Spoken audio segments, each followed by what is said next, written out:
બુદ્ધિશાળી ચતુરસિંહ. ઘણા વર્ષો પહેલાંની વાત છે. કહેવત છે ને, લોભિયા હોય ત્યાં ધુતારા ભૂખ્યા ન મરે. લાલચ ખૂબ ખરાબ વસ્તુ છે, માટે જ અતિલોભને પાપનું મૂળ કહેવાયું છે. કરસનપુરમાં ડોસલી માતાજીનું ભવ્ય મંદિર હતું. ગામના બધા જ લોકો ડોસલી માતાના મંદિર આગળ એક ઘટાદાર વડલાના વૃક્ષ નીચે ભેગા થતા.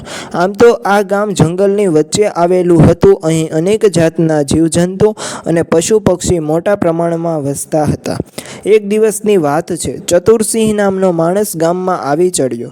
ઘટાદાર વૃક્ષ નીચે બેસીને બધાને ભેગા કરીને એણે કહ્યું, હું અહીં ઉંદરો ખરીદવા આવ્યો છું, માટે તમે બધા રાત્રે ઉંદરો પકડી લેજો. હું કાલે સવારે આવીશ અને એક એક ઉંદર 100 રૂપિયાના ભાવે ખરીદી લઈશ. બસ પછી તો પૂછવાનું જ શું. લોકો પાંજરા લઈને જંગલમાં ઉપડી ગયા અને અમુક લોકો પોતાના ઘરમાં ઉંદર પકડવાના કામે લાગી ગયા. સવાર પડતા જ સૌ પોતપોતાના ઉંદરો લઈને ડોસલી માતાના મંદિરે ભેગા થયા. સવાર પડતા જ ચતુરસિંહ એક મોટી ગાડીમાં મોટું પાંજરું લઈને આવી ગયો. એણે સૌને ઉંદર દીઠ 100 રૂપિયા ચૂકવી દીધા. લોકો ખુશ થઈ ગયા. ચતુરસિંહે કહ્યું, તમે કાલે ફરીથી ઉંદરો પકડી લાવજો, હું તમને 200 રૂપિયાનો ભાવ આપીશ. ગામ લોકો પાછા કામે લાગી ગયા. આખી રાત વીતી ગઈ પણ માત્ર 20 ઉંદરો જ મળ્યા. બીજે દિવસે ચતુરસિંહ સમયસર આવી ગયો અને ઉંદર દીઠ 200 રૂપિયા ચૂકવીને જતો રહ્યો. જતાં જતાં એણે કહ્યું, કાલે બીજા ઉંદરો પકડી લાવજો, હું તમને એક ઉંદરના 600 રૂપિયા આપીશ. ગામના લોકોને વધુ લાલચ જાગી. બીજે દિવસે ચતુરસિંહ પોતાના એક માણસ સાથે મંદિર આવ્યો. સાથે ગાડી અને ઉંદર ભરેલા પિંજરું પણ હતું. ચતુરસિંહ કહ્યું, જુઓ, આ મારો વિશ્વાસુ માણસ છે. હું મારા કામથી બહાર જાઉં છું. મારો માણસ અહીં થોડીવાર આરામ કરીને નીકળી જશે. હું કાલે પાછો આવીશ અને તમને એક ઉંદરના 600 રૂપિયા આપીશ. ચતુરસિંહ જતો રહ્યો. હવે ગામના અને જંગલના તમામ ઉંદરો પકડાઈ ચૂક્યા હતા. કોઈની પાસે એક પણ ઉંદર નહોતો. ગામ લોકોએ ચતુરસિંહના માણસને પોતાની મુશ્કેલી કહી સંભળાવી. પેલા માણસ કહે, એક ઉપાય છે. જુઓ, મારી પાસે ગાડીમાં ઘણા બધા ઉંદરો છે.